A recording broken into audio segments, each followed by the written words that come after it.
Welcome back to the Pursuit of Progress podcast. We're back with season 3 and really excited to share this one with you guys today. As always, I'm Adam here with my co host, Ben. And if you guys are an aspiring homeowner, I Mhm. really want you to hear this. Your words are shaping your future. It's not just about saving up, checking Zillow, or meeting with a lender or a realtor.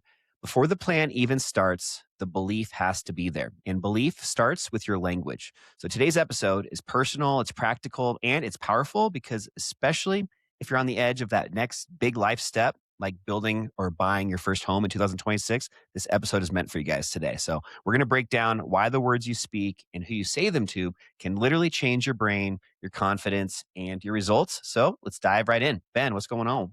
I would love it. I'm such a big believer in this topic, this conversation today, not just with real estate too, or home ownership. So many different areas of your life, but let's focus it to home ownership because I know there's a lot of folks out there right now who have some concerns with affordability, questioning if they can do it. So let's say it out loud, and this is why you need to say it out loud because most people have very vague goals, but vague goals will never get you results. When you say something like, I want to buy a home before the end of this year, it activates your reticular activating system. I know that's something that you're a big believer in, and you've done the research, you've studied, you've read books, you've talked about it at length, and you have really helped educate me on that. And for those that are interested in learning more about that, we have plenty of podcasts in our library from seasons 1 and 2 on the RES. But another reason is speaking your goal out loud helps your brain scan for ways to make it real. There's real scientific proof that this matters. It's very important to write your goals down, and that's what I do. I've written my goals down on my mirror, so every morning when I get up and I get ready for work or take the kids to school, I'm brushing my teeth or whatever, I see all of my goals right there for the day, for the year, the quarter, and then I'll speak those out loud. I'll visualize. I'll have that internal conversation with myself, and then I will call those things into existence. And it's not delusion. I think that this is something that you have to believe in. To the non-believer, the person that doesn't believe this, it sounds kind of crazy. But speaking this stuff into existence, rewiring your brain for action. The plan doesn't come first; the belief does. So you have to believe. Absolutely. And I'll piggyback off that and just say that you really have to also use strong language that assumes success. And if you think of like weak language, it kills momentum. Using words like hopefully, maybe, yeah, I'll try, yeah, that I guess that works, that kind of stuff. Instead, try using, again, language that assumes success. Say something like, I will own a home in 2026. I Hmm. will lose 20 pounds and be able to run for 5 miles without having to stop and walk. Whatever it may be, you're saying it, you're speaking it into existence, like Ben was saying earlier, but it's just that strong language that assumes success. Because strong words, they don't just sound better, they are truly setting your brain up to expect success. So, again, an example here replace, we'll see if I qualify with, I'm working on getting it pre approved right now. In fact, I'm doing it this quarter. Yeah, Just having a much stronger language really helps. And a quote that that's I'll why I love using the phrase "I am." I found that that's really powerful. And this is also a biblical principle. The Bible talks about this. There is power of life and death in the tongue. And I have conversations with my kids where it's like, I'm not even going to say this. I'm not even going to talk about this. I'm not going to speak it out loud. There's no place in my life for negativity. I'm certainly not going to say something that is discouraging or putting someone down. You and I were in the gym a couple weeks ago, and I forgot to bring this up to you, but we were working out with our trainer Adam, and I overheard a conversation the person or the group was having next to us, and this guy was just being so critical of himself. He was like, "Man, I'm such an idiot. I can't. I'm such a loser." He was saying these things even though he was with his friends. Like he was talking about himself this way. So dangerous. very dangerous. And that goes back to that reticular activating system too.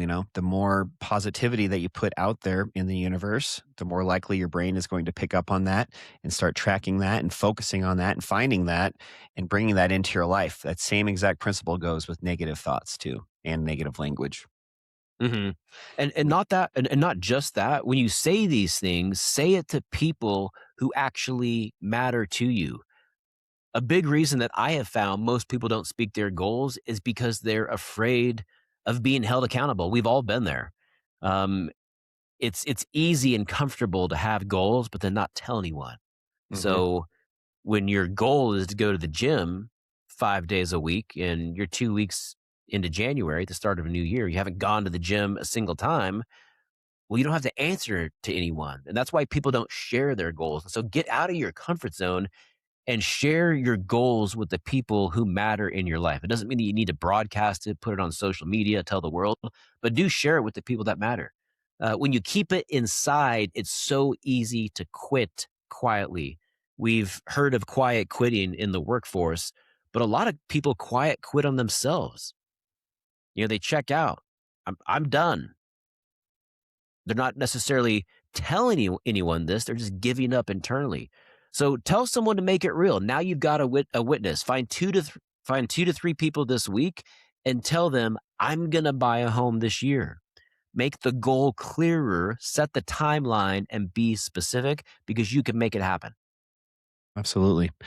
Yeah, it's something that is hard to, especially that part about telling other people about it to really make it real, having a witness, so to speak, an Yeah. accountability partner. I mean, if you really want to be serious about it, even take it a step further, if you guys are on social media, tell the whole world and just, again, use that as a tool to have leverage against yourself to make it a reality, to not let all the people down and feel like a phony or a fake or a failure. Just use that to your ability and to your power rather than it being a negative.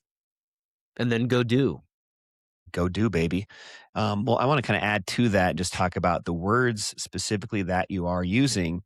Those words create pressure, and that's a good thing. So you think through this, pressure creates progress. You either follow through or you back out and you look flaky. That tension is what drives you forward. So the more people who know, the more serious you become. So if you want momentum in 2026, start by just speaking with that clarity and that commitment, kind of Mm. piggybacking off what I just said about the more people you can tell, the better, as long as you are serious about what you're trying to accomplish.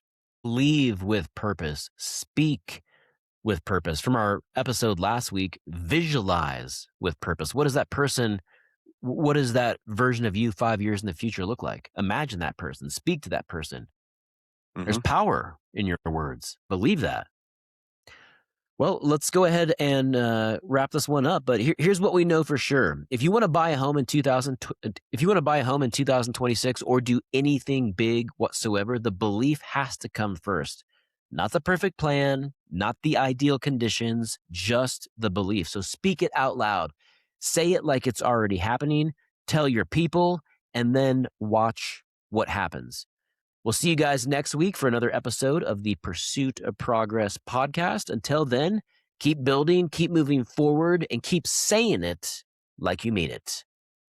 And you know what, Ben? Before we close this one out, I just want to share one last thing with everybody. If you guys are still listening, Ben and I are hosting these monthly homebuyer webinars. They're free, they're online, and they're a great resource if you are just kind of maybe feeling a little overwhelmed. It's a great way, again, to take action, to speak it into existence. It's a great opportunity to connect with us on a live online webinar. Again, it's free. Don't have to have really any expectations going into it other than just learning and just having a positive environment to be in to make this feel a little bit more achievable and more of a reality in 2026 if homeownership is something that's on your bucket list. Let's make it happen. And how can they register or get more information for those webinars, Adam? Sure. Yeah. Thanks for the reminder. If you guys just go to www.denverwebinar.com. So, denverwebinar.com, you can find all the info there. We do cap every single one at about 20 people. So, make sure you guys go there soon and claim your spot. And if you have anybody else that you think also might get value from that, make sure you guys share it with them as well. And is this only for folks that are looking in Denver? What if there's someone in another market, but they have a goal of purchasing this year? Would this be of value to them? Absolutely. Yep. Anybody that's interested in buying a home, really just understanding the process, learning some of the biggest mistakes that we've seen in person through our own experience, make some of the biggest mistakes that buyers have been making recently. We'll share with you guys what those have been, how to overcome and avoid those at all costs. But yeah, this is for anybody in the United States that's interested in buying a home. We're not selling anything. We're just trying to give you guys as much value as possible. And If you guys have questions and you want to learn a little bit more about any of that stuff, you guys could always just shoot either of us a DM. We'll give you guys a little bit more clarity. All right. We love you guys. We'll see you next week. Have a great week. See you God guys. bless.